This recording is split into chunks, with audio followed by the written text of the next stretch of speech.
Bonsoir. Nous allons étudier la suite, la troisième partie dans le futur du destin. Et je vais faire la première lecture. Il est vrai qu'il y a des pages 14 et 15. Il est vrai qu'il y a des mots qui pourront être un peu difficiles à prononcer, mais on fera avec. Divers cataclysmes suivirent ces changements de cycle.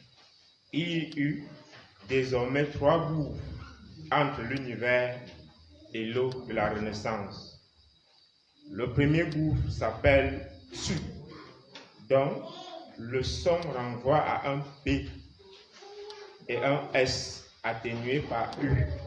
Et U, le mot Su, veut dire le vent n'est plus. Le deuxième gouffre s'appelle et signifie lâcheté ou inversion de l'amour du futur. Dans ce gouffre, ce sont les constructions et le matérialisme qui prédominent. Le troisième gouffre s'appelle et signifie ce que j'ai. C'est le gouffre des envies et de la pornographie. L'univers a donc changé. L'union avec le sabbat et l'harmonie céleste s'estompent. Pour changer et revenir à l'univers initial, il faut devenir un Christ, c'est-à-dire un homme qui aspire à la dignité, à la sagacité et à l'harmonie. Dieu est ce qui sera.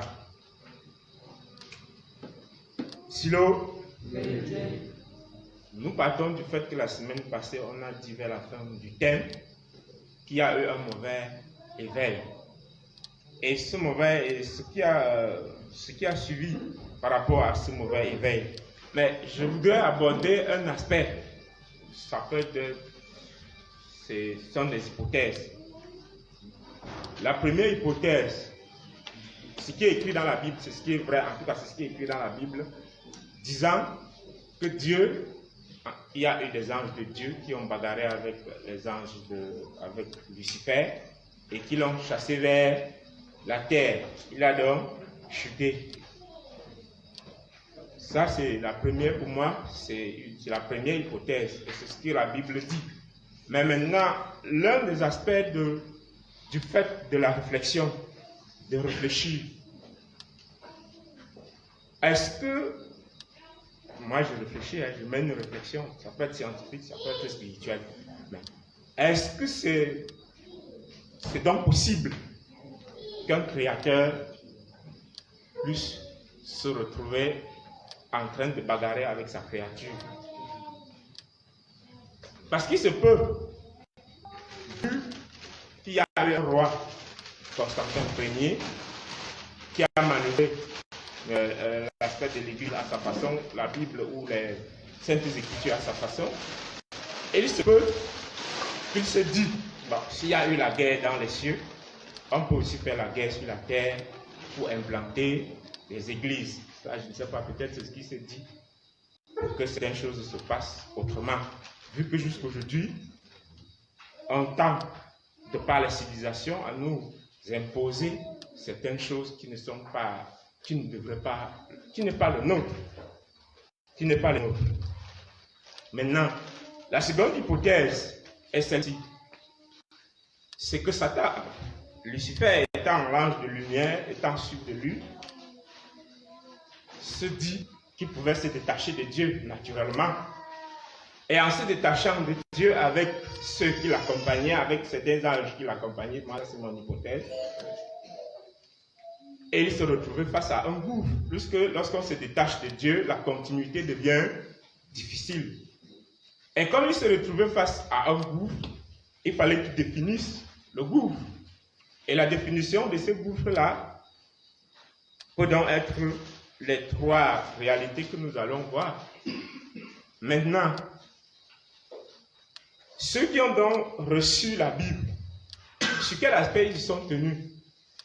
Est-ce c'est ceux qui étaient sur la terre et qui voyaient Satan tomber du ciel? Ou est-ce ceux qui étaient dans les cieux qui ont vu ce qui s'est réellement passé? Ce ne sont que des hypothèses, ce ne sont que des réflexions. Mais ce qui est sûr, c'est qu'il y a quelque chose s'est produit dans les cieux.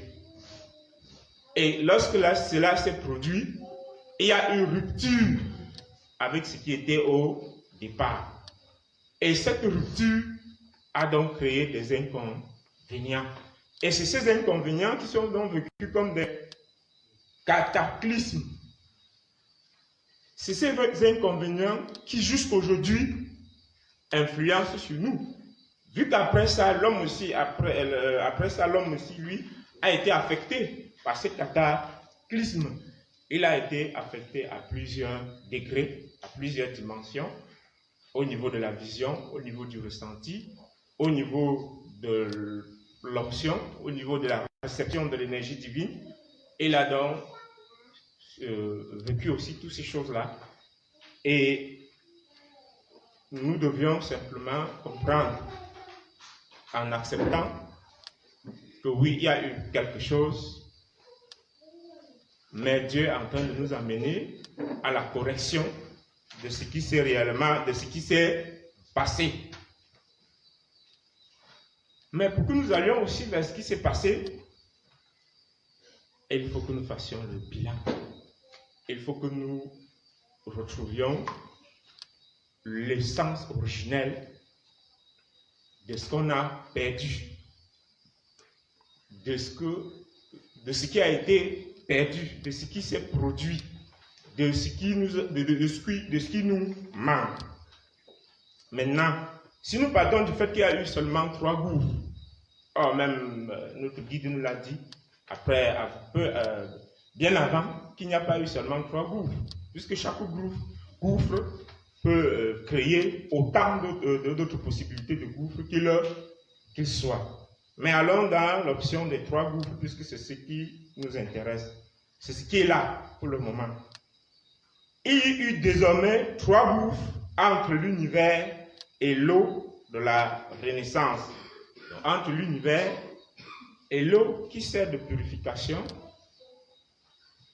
et l'eau qui sert de prise de conscience, et l'eau qui canalise l'option de la réflexion, et l'eau qui, de façon singulière, peut nous amener à se surpasser ou à renaître. Le premier gouffre s'appelle Su, dont le son renvoie à un P et à un S atténué par U. Et U, le mot Su, veut dire le vent n'est plus. Ça veut donc dire que lorsque ces êtres célestes ont subi ce qu'ils ont subi, ça peut être le fait de la bagarre entre les anges de Dieu et de Lucifer.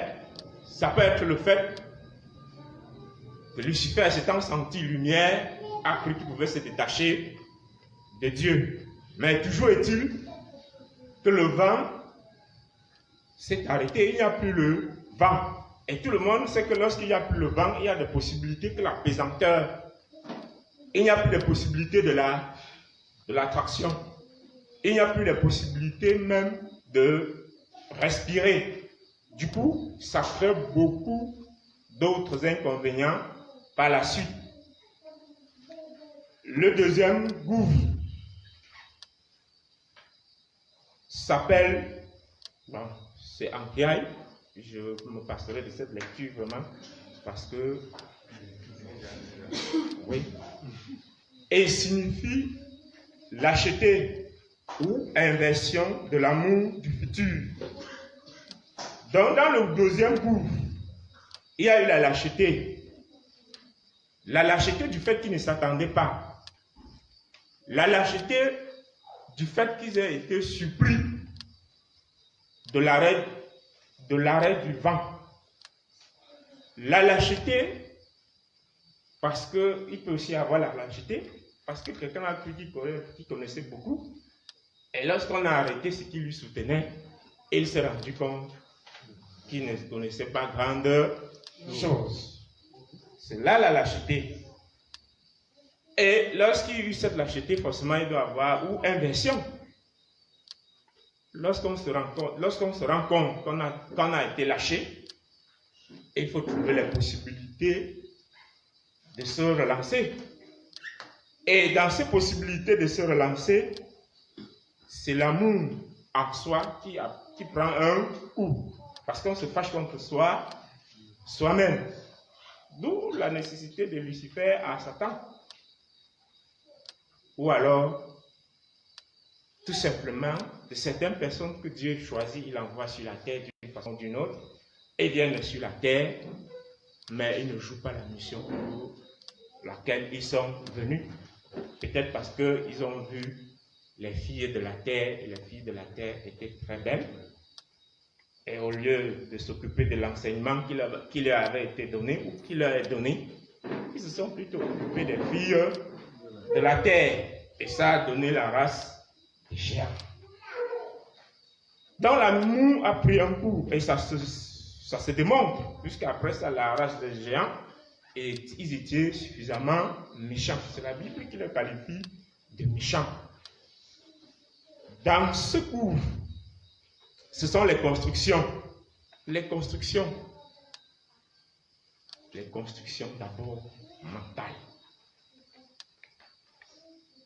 La façon de réfléchir, les chemins qui nous amènent à la réalisation, la vision qu'on a pour ce qu'on doit faire. Ce n'est pas seulement ces êtres-là, ce n'est pas seulement ces êtres tombés du ciel ou qui ont vécu le gouffre, qui devraient avoir des problèmes de conception, mais même jusqu'aujourd'hui, beaucoup d'entre les humains, il y a bel et bien la problématique des conceptions, des constructions, la problématique des constructions, parce qu'il faut construire une vie, il faut se marier, il faut avoir des enfants, il faut les nourrir.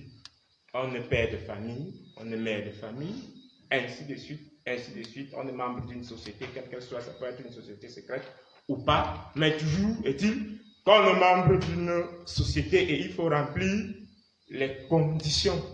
Et ça devient davantage difficile, puisqu'en cela, beaucoup de subtilités sont mises en exergue, soit pour nous détacher totalement de l'idéal qu'on a eu dès le départ, qui était celui des cieux, qui était donc la lumière qui devrait nous accompagner, qui devrait accompagner tout être humain pour qu'il réussisse à sa mission.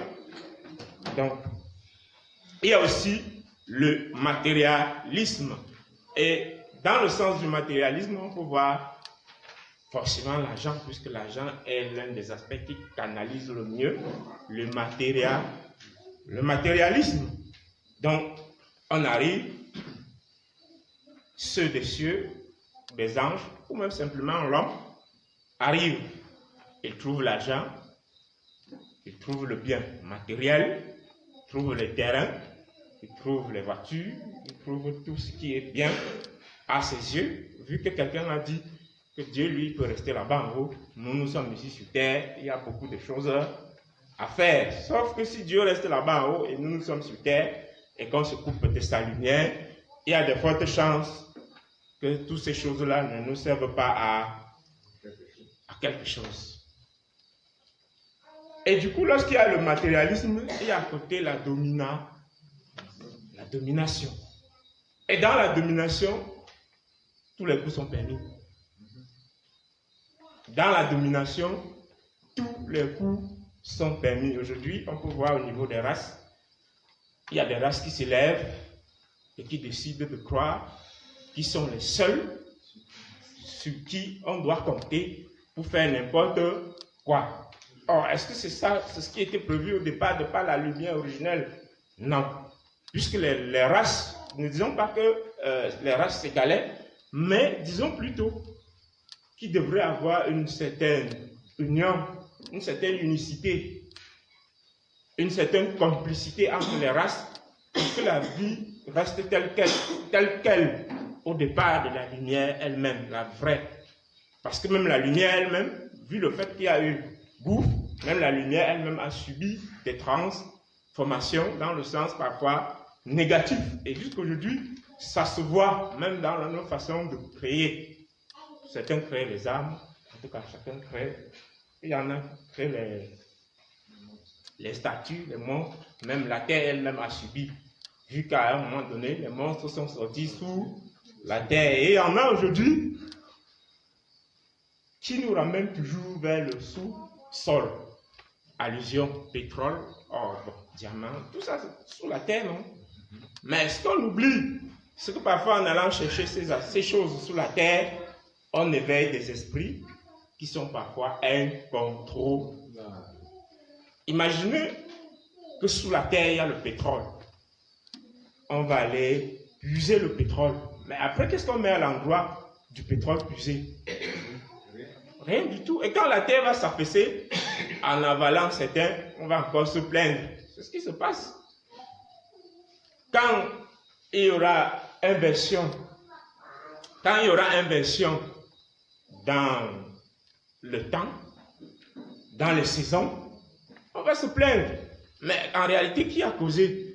Lorsqu'on va chercher le gaz, parce qu'on veut beaucoup d'argent, je n'ai rien contre le gaz, moi-même j'utilise le gaz. Mais lorsqu'on va chercher le gaz, on vide le sol du contenu du gaz, mais qu'est-ce qu'on met à l'endroit? Rien du tout. Et après, quand cet endroit doit s'affaisser, on n'aura que nos yeux pour pleurer. Donc, revoyons notre possibilité, peut-être pas de dompter la nature, mais d'être en accord avec la nature, pour que la nature nous donne donc des vrais secrets.